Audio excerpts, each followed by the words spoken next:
اگر یہ وظیفہ مبارک کرنے والا نسل در نسل امیر نہ ہو تو میں اللہ کی قسم اٹھا کے کہتا ہوں کہ میں اس کا ذمہ دار ہوں۔ تو آئیے اس مبارک وظیفے کی طرف بڑھیں جو نسل در نسل امیر ہونے کے لیے بہت ہی لاجواب، بڑا ہی مبارک ہے۔ یاد رکھیے، جائز طریقے سے امیر ہونا برا نہیں ہے، جائز طریقے سے دولت مند ہونا برائی نہیں ہے، جائز طریقے سے حلال طریقے سے نسل در نسل امیر ہونے کی خواہش کرنا، اس کے لیے عمل کرنا کوئی برائی نہیں ہے۔ بسم اللہ الرحمن الرحیم۔ محترم ناظرین گرامی، السلام علیکم ورحمۃ اللہ وبرکاتہ۔ آج میں اپنے ناظرین کے لیے جو وظیفہ بتانے لگا ہوں، یہ وظیفہ مبارک قرآن مجید برہان رشید سے لیا گیا ہے، اور یہ نسل در نسل امیر ہونے کے لیے یہ وظیفہ مبارک بہت ہی اعلیٰ اور بہت ہی عرفہ ہے۔ محترم ناظرین، بہت سارے لوگ اس وقت جادوگروں کے ہاتھوں میں اور جادوگروں کی قربتوں میں جا رہے ہیں، اور جادو ایک بہت بڑا بزنس اور بہت بڑا کاروبار بنتا جا رہا ہے۔ ان جادوگروں کی بے کنی کے لیے، ایسے جہلا کے لیے جو جہلا عوام الناس کو اور مسلمانوں کو گمراہ کرنے کے لیے شب و روز کام کر رہے ہیں، کسی بھی طریقے سے وہ پریکٹیکلی طور پر، تحریری طور پر، تقریری طور پر، کسی بھی انداز سے، ہماری ان کے لیے پھر بھی دعا ہے کہ اللہ تبارک و تعالیٰ ایسے عناصر کو ہدایت نصیب فرمائے، اور اگر ان کے مقدر میں ہدایت نہیں ہے تو پھر اللہ تبارک و تعالیٰ بہتر جانتے ہیں کہ ان کے ساتھ کیا معاملہ ہوگا۔ میں چاہتا ہوں کہ میں اپنے ناظرین کو، امت مسلمہ کو اور اپنے مسلمان بہن بھائیوں کو ان کے چنگل سے نکالنے کے لیے اور راہ مستقیم پہ رہنے کے لیے ان لوگوں سے ہٹ کر آپ اللہ تبارک و تعالیٰ کے پاک کلام کی طرف آئیں، اللہ کے ذکر کی طرف آئیں، نبی پاک صلی اللہ علیہ وآلہ وسلم کے فرمان علی شان کی طرف آئیں، یعنی قرآن و حدیث کی طرف آئیں، اور ذکر اذکار کی طرف آئیں۔ اگر فرض کیا آپ ایک وظیفہ کرتے ہیں، اس وظیفے سے آپ کو کوئی فائدہ حاصل نہیں ہوا، یہ میں فرض کیا بات کر رہا ہوں، میرا یقین کامل یہ ہے کہ اللہ کا بندہ ہو اور حضرت محمد مصطفیٰ صلی اللہ علیہ وآلہ وسلم کا غلام ہو، پیارے آقا صلی اللہ علیہ وآلہ وسلم کا کلمہ پڑھنے والا ہو، اور جو کلام وہ پڑھے وہ کلام کلام لا ریب فیہ ہو، تو یہ کیسے ہو سکتا ہے کہ اس کی دعا اللہ کے دربار میں مقبول نہ ہو؟ شرط یہ ہے کہ وہ رزق حلال کھائے، وہ بدعنوانی نہ کرے، چوری چکاری نہ کرے، رزق حرام نہ کمائے، رشوت اور سود نہ لے، رزق حلال کما کر کھائے، اللہ کے ساتھ کسی کو شریک نہ ٹھہرائے، نبی پاک صلی اللہ علیہ وآلہ وسلم کا غلام ہو، قرآن و حدیث سے وہ جو منقول اذکار ہیں یا اقوال بزرگان دین سے ہیں وہ وظائف وہ ورد کرے۔ یہ ہو ہی نہیں سکتا کہ اس کی دعا اللہ کے دربار میں رد ہو جائے، مقبول ہوگی اس کی دعا، لیکن مقبول ہونے کے لیے اس جسم کو رزق حرام سے نہ پالا ہو، رزق حلال سے پالا ہو، طیب رزق سے پالا ہو، اور طیب رزق کے لقمے جب اس کے حلق سے نیچے اترتے ہیں تو پھر وہ دل سے جو دعا مانگتا ہے وہ اللہ کے دربار میں قبول و منظور ہو جاتی ہے۔ تو میں یہ کہنا چاہ رہا تھا کہ ایسے لوگ جو ہمارے بھولے بھالے لوگ ہیں، وہ اس طرح کے جادوگروں کے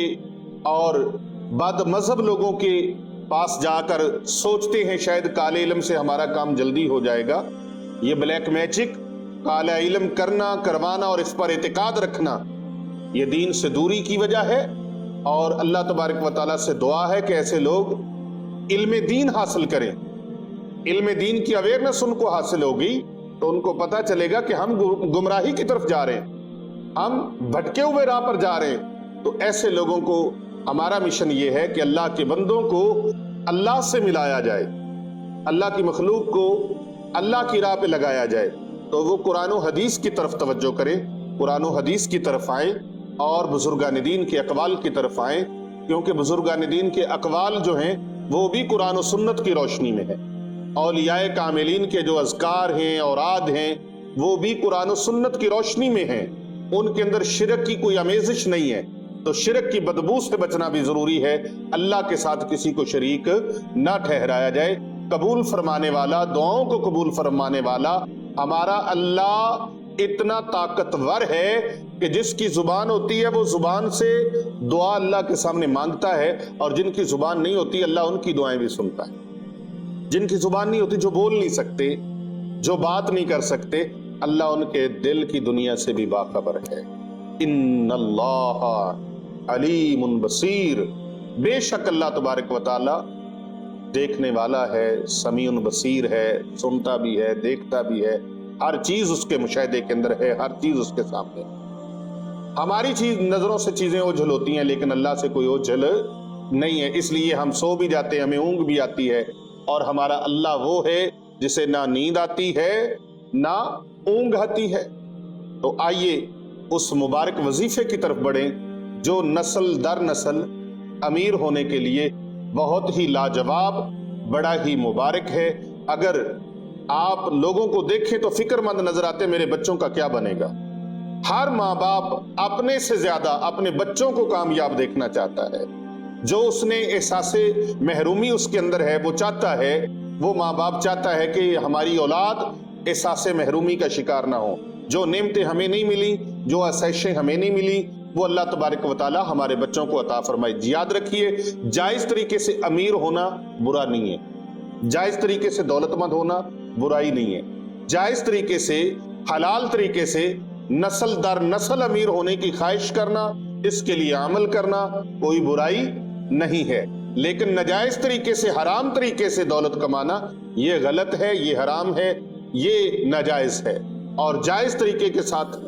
یہ کوئی غلط بات نہیں ہے۔ اللہ تبارک و تعالی سب تنگ دستوں کو امیر فرمائے، اور امیروں کو اللہ غنی فرما دے کہ وہ اللہ کی راہ میں سخاوت بھی کرے۔ تو آئیے اپنے مبارک وظیفہ کی طرف بڑھتے ہیں کہ اگر کوئی شخص چاہتا ہے کہ وہ نسل در نسل امیر ہو جائے،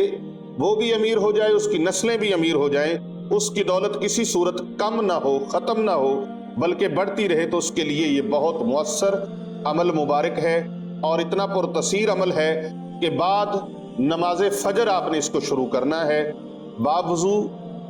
رہنا ہے۔ اگر فجر کے بعد آپ کا وضو کمپلیٹ ہے تو اسی وضو کے ساتھ، اور اگر کمپلیٹ نہیں ہے، وضو میں کوئی شیبہ گزرا ہے، تو آپ وضو دوبارہ کر سکتے ہیں۔ دوبارہ وضو کریں اور اپنے جسم کو عطر کے ساتھ معطر کریں، خوشبودار کریں اپنے کپڑوں کو، اور بلا ناغہ روزانہ فجر کی نماز کے بعد اپنا معمول بنا لیں، اس وظیفہ مبارک کو پڑھتے رہیں، اللہ کے دربار میں دعا کرتے رہیں۔ انشاءاللہ دولت آنی شروع ہو جائے گی، اور دولت کا سلسلہ اتنا بڑھے گا کہ یہ صرف آپ تک نہیں بلکہ آپ کی آنے والی 7 نسلیں بھی بیٹھ کر یہ رزق کھائیں گی، رزق ختم نہیں ہوگا۔ اتنا عظیم الشان وظیفہ ہے۔ اگر یہ وظیفہ مبارک کرنے والا نسل در نسل امیر نہ ہو تو میں اللہ کی قسم اٹھا کے کہتا ہوں کہ میں اس کا ذمہ دار ہوں۔ وہ مجھ سے کہہ سکتا ہے کہ پیر صاحب آپ کا بتایا ہوا وظیفہ، اس پر ہم نے عمل کیا ہے اور فائدہ نہیں ہوا۔ مجھے پتا ہے کہ جو وظیفہ مبارک میں بتا رہا ہوں، یہ وظیفہ مبارک اتنا عظیم الشان ہے کہ اس کی سند کملی والے محبوب صلی اللہ علیہ وآلہ وسلم نے عطا فرمائی ہے۔ اللہ کے پیارے محبوب صلی اللہ علیہ وآلہ وسلم نے فرمایا یہ بہت ہی اعلیٰ ہے، بہت ہی عرفہ ہے، اور بہت ہی بلند عظمت والا یہ وظیفہ مبارک ہے۔ وظیفہ مبارک کیا ہے؟ پارہ نمبر 1 سورۃ البقرہ۔ سورۃ البقرہ کی آپ نے روزانہ تلاوت کرنی ہے بلا ناغہ، باوضو روزانہ سورۃ البقرہ کی تلاوت کریں، اور اگر پوری سورۃ البقرہ آپ تلاوت کریں تو بہت عالی شان ہے، بہت عالی شان ہے۔ اور اگر کوئی مجبور ہے پوری کی پوری سورت اس سے پڑھنی نہیں جاتی تو وہ پوری کی پوری سورت روزانہ سنا کرے اور اس کا آخری رکوع اپنی زبان سے پڑھ لیا کرے اور باقی سورت کو سن لیا کرے۔ تو یا گھر کے چند افراد ہیں وہ یہ چونکہ 2.5 پاروں کے اندر ہے، ایک ایک پارا پڑھ لیا کریں یا آدھا آدھا پارا ڈیوائیڈ کر کے اس کی تلاوت اپنے گھر میں کرنے کا معمول بنا لیں۔ انشاءاللہ تعالی اللہ تبارک و تعالی تنگ دستی سے، غربت سے نکال کر امیر ترین بنائیں گے، اور اللہ تبارک و تعالی کے کرم سے یہ سلسلہ رزق ایک آپ تک محدود نہیں رہے گا بلکہ آپ کی آنے والی نسلوں تک اس کا دائرہ کار وسیع ہو جائے گا، اور آنے والی 7 نسلیں بیٹھ کر یہ رزق کھائیں گی اور رزق ختم نہیں ہوگا۔